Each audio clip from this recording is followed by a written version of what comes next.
प्रिय सज्जनों नमस्कार।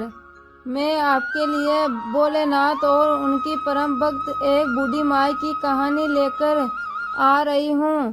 तो प्रेम से बोलिए भोलेनाथ की जय हो। एक समय की बात है, एक गांव में एक बूढ़ी माई रहा करती थी। वो भोलेनाथ की परम भक्त थी। वो हर समय भोलेनाथ का नाम गुनगुनाती रहती थी, भोलेनाथ की पूजा अर्चना किया करती थी। लेकिन वो बूढ़ी माई बहुत ही कंजूस थी। वो उसके द्वार पे आए भिखारी को भी कुछ भी दान में नहीं देती थी, उसे अपने द्वार से खाली हाथ ही भेज देती थी। ये देखकर उसका पड़ोसी बोलता है, बूढ़ी माई तुम भोलेनाथ की परम भक्त हो, तो कभी तो दान पुण्य कर दिया करो। तो बूढ़ी माई बोलती है, मैं भोलेनाथ की इतनी परम भक्त हूँ, मैं हर समय भोलेनाथ का नाम गुनगुनाती रहती हूँ, तो मुझे दान धर्म करने की क्या आवश्यकता है, मुझे ऐसे ही की प्राप्ति हो जाएगी। वो बूढ़ी माई इतना नहीं समझती थी कि अन्न का दान सबसे बड़ा दान होता है। ये सब बातें कैलाश पर्वत में बैठे बैठे भोलेनाथ देख रहे थे और सोच रहे थे कि इस बुढ़िया को इतनों के समझाने के बाद भी ये नहीं समझती, ना दान पुण्य करती हैं, और ये मेरी परम भक्त हैं। यदि मैं अपने भक्तों पर कृपा ना करूं तो मेरे भक्तों को मेरे ऊपर विश्वास नहीं रहेगा। ऐसा सोचकर भोलेनाथ ने एक भिखारी का रूप धारण किया और उस बूढ़ी माई के घर पे पहुंच गए और भिक्षा मांगने लगे। तो वो बूढ़ी माई आवाज सुनकर बाहर आई और बोली, बाबा अभी तो मेरे घर का सारा काम पड़ा हुआ है, बाद में आना। ऐसा कहकर वो वहां से चली गई। भिखारी के वेश में आए भोलेनाथ वहां से चले गए। फिर ऐसे ही समय बीत गया। थोड़ी देर बाद भोलेनाथ फिर वापिस आए और भिक्षा मांगने लगे। फिर बूढ़ी माई अंदर से आई और फिर बोली, अरे बाबा अभी मैं अपने घर का काम कर रही हूँ, फिर बाद में आना। इस बार भी ये कहकर वो वहां से चली गई। भोलेनाथ रात में भिक्षा मांगने आए तो बूढ़ी माई आकर कहती हैं, अभी मेरे पास खाने को कुछ नहीं है, जो था वो सब खत्म हो गया है, अब बाद में आना। बूढ़ी माई की ये बात सुनकर भोलेनाथ सोचने लगे और सोचे कि अब कल आऊंगा। ऐसा सोचकर भोलेनाथ वापिस चले गए और फिर कल सुबह द्वार पर आ गए और फिर बूढ़ी माई के घर आवाज लगाते हैं, माई मुझे कुछ खाने को दे दो, मैं भूखा हूँ। हे माई मुझ पर दया करो, ऊपर वाला तुम पे दया करेगा, मुझे कुछ खाने को दे दो। बूढ़ी माई फिर अंदर से निकलकर बाहर आती हैं और उसी भिखारी को देखती हैं तो बूढ़ी माई को गुस्सा आ जाता है। भिखारी के वेश में आए भोलेनाथ को पहचान नहीं पाती और उसे भिखारी समझकर उसे खरी खोटी सुनाने लगती हैं और कहती हैं, तुम्हारे जैसे बहुत आते हैं यहाँ भीख मांगने, चले जाओ यहाँ से। भगवान सोचते हैं अब यह बुढ़िया नहीं सुधरेगी। इतना सोचकर वो वहां से चले जाते हैं। ऐसे ही समय बीतता रहता है। एक दिन वो समय आ जाता है, यमदूत बूढ़ी माई को लेने आ जाते हैं। तो बूढ़ी माई यमदूत से बोलती हैं, मुझे शिवलोक जाना है। यमदूत बोलते हैं, बूढ़ी माई तूने ऐसा कोई कर्म नहीं किया है जो तुम शिवलोक जाओ। तो बूढ़ी माई बोलती हैं, मैं तो सुबह शाम दिन रात भोलेनाथ का नाम ही गुनगुनाती रहती हूँ, मैं तो उनकी पूजा अर्चना किया करती हूँ, इसलिए मुझे शिवलोक लेकर चलो। तब यमदूत बोले, बूढ़ी माई, भोलेनाथ का नाम जपने से कोई शिवलोक की प्राप्ति नहीं होती, इसके लिए कुछ अच्छे कर्म करने पड़ते हैं। यह सुनकर बूढ़ी माई रोने लग गई और बोलती हैं, जहाँ ले जाना है मुझे ले जाओ, लेकिन एक बार मुझे भोलेनाथ से मिलवा दो। तभी यमराज के यमदूत बूढ़ी माई को लेकर शिवलोक जाते हैं। शिवलोक जाते ही बूढ़ी माई भोलेनाथ के चरणों में गिर जाती हैं और भोलेनाथ से कहती हैं, हे प्रभु, मैं तो सुबह और शाम आपकी पूजा पाठ किया करती थी, फिर भी मुझे शिवलोक की प्राप्ति क्यों नहीं हो रही। यह सुनकर भोलेनाथ बोले, बूढ़ी माई, तूने कभी भूखे को खाना नहीं खिलाया, अन्न का कभी दान नहीं किया। सबसे बड़ा दान अन्न का दान है। मैं भी तुम्हारे पास भिक्षा मांगने आया था, तूने मुझे भी भिक्षा में एक दाना तक नहीं दिया और वहां से करी कोटी सुनाकर भगा दिया।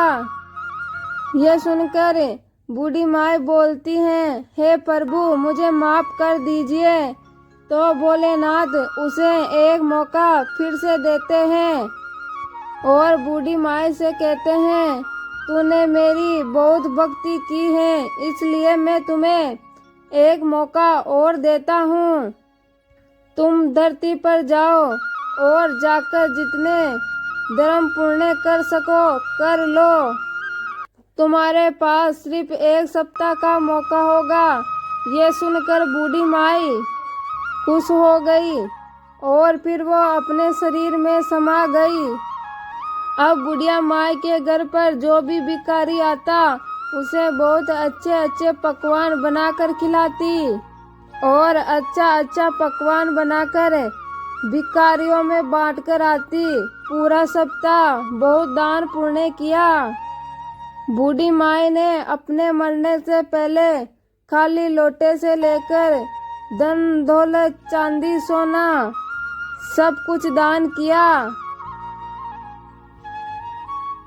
एक सप्ताह बाद फिर बूढ़ी माई के प्राण निकले तो उसे भोलेनाथ की कृपा से शिवलोक की प्राप्ति होती है। तो प्यारे दोस्तों, ये थी भोलेनाथ और एक बूढ़ी माई की कहानी। आशा करती हूँ आपको ये कहानी अच्छी लगेगी। अच्छी लगे तो कहानी को लाइक, शेयर, कमेंट और अपने YouTube चैनल को सब्सक्राइब कर देना। धन्यवाद। प्रिय सज्जनों, नमस्कार। मैं सुनाने जा रही हूँ सावन में नित्य सुने जाने वाली शिव और पार्वती की कहानी। एक समय की बात है दोस्तों, माता पार्वती और भोलेनाथ धरती पर भ्रमण करने के लिए कैलाश पर्वत से निकले। तभी भोलेनाथ ने माता पार्वती से कहा, माते, आप 12 महीने के रास्ते से चलोगी या फिर 6 महीने के रास्ते से? यह सुनकर माता पार्वती बोली, मैं 12 महीने के रास्ते से चलूंगी। तब भोलेनाथ ने कहा, माते, आप संसार में किसी भी व्यक्ति के दुख दर्दों को देखकर आप हट नहीं करोगी।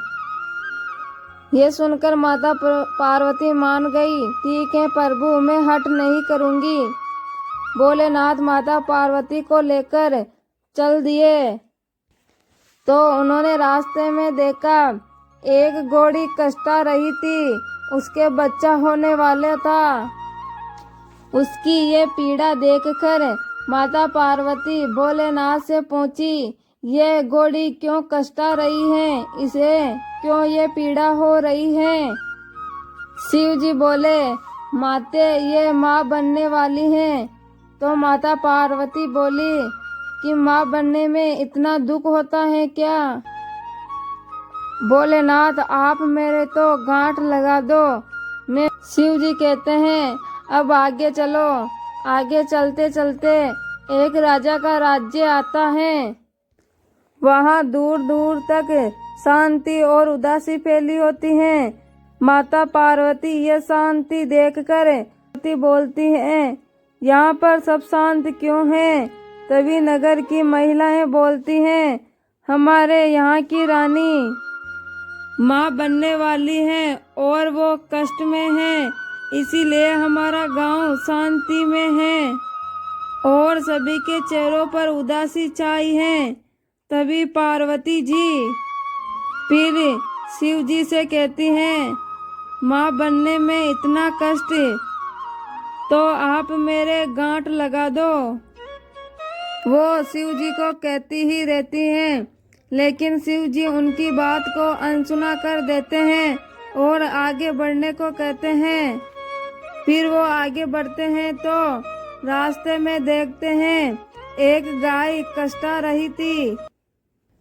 उसकी पीड़ा देखकर फिर माते पार्वती बोली, माँ बनने में इतनी पीड़ा है तो आप मेरे तो गांठ ही लगा दो। पार्वती जी हट करने लगी तो शिव जी ने पार्वती को गांठ लगा दी। फिर वो आगे बढ़ने लगे। इस प्रकार वो चलते चलते माता पार्वती के पीहर पहुंचते हैं। वहां उनका बहुत अच्छे से स्वागत करते हैं, खूब अच्छे अच्छे पकवान बनाते हैं। महादेव जी जितने भी पकवान बनाए उन सबको खा जाते हैं। तो माते पार्वती जी बतवे की साग खाकर वो पानी पी लेती हैं। दोपहर में जब वो विश्राम करते हैं तो भोलेनाथ माता पार्वती से पूछते हैं कि माते आज आपने क्या खाया? तो माता पार्वती बोलती हैं, जो आपने खाया वो ही मैंने खाया। पार्वती जी के सोने पर भोलेनाथ जी माता पार्वती की नाभिक की ढकनी खोल कर देखते हैं कि माता पार्वती जी ने क्या खाया। तो भोलेनाथ को दिखाई देता है बतवे की सब्जी और पानी दिखता है। माता पार्वती के जागने के बाद भोलेनाथ जी कहते हैं, माते आपने मेरे से झूठ बोला है, आपने तो बतवा और पानी पिया है। ये बात सुनकर माता पार्वती हट कर देती हैं। आज के बाद कोई भी व्यक्ति किसी भी महिला की ढकनी खोलकर नहीं देखेगा, क्योंकि किसी महिला के पेट में उसके ससुराल और उसके पीहर की लाज होती है। तभी शिव जी को वचन देना पड़ता है। उसके बाद अब किसी की भी ढकनी नहीं खुलती है। फिर वो वापस कैलाश पर्वत की ओर निकलते हैं तो रास्ते में उनको एक गाय अपने बछड़े को चारती हुई मिलती है और बहुत कुछ दिखाई देती है। यह देखकर माता पार्वती भोलेनाथ से कहती हैं कि प्रभु आप मेरी भी गांठ वापस खोल दो। तब शिव जी बोलते हैं, मैंने आपको पहले ही कहा था कि आप गांठ मत लगाओ, पर आपने तो जिद कर दी।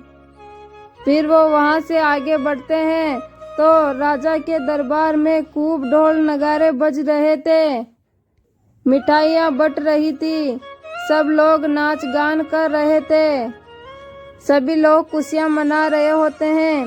तभी ये देखकर माता पार्वती गांव वालों से पूछती है, यहाँ पे क्या हुआ? गांव वाले बताते हैं, नगर की यहाँ रानी के बेटा होने पर खुशियों का जश्न मनाया जा रहा है। यह सुनकर वो आगे बढ़ते हैं और उनको फिर घोड़ी मिलती है। घोड़ी भी अपने बछड़े के साथ बहुत खुश थी। यह देखकर माता पार्वती फिर भोलेनाथ से गांठ खोलने की जिद करती हैं।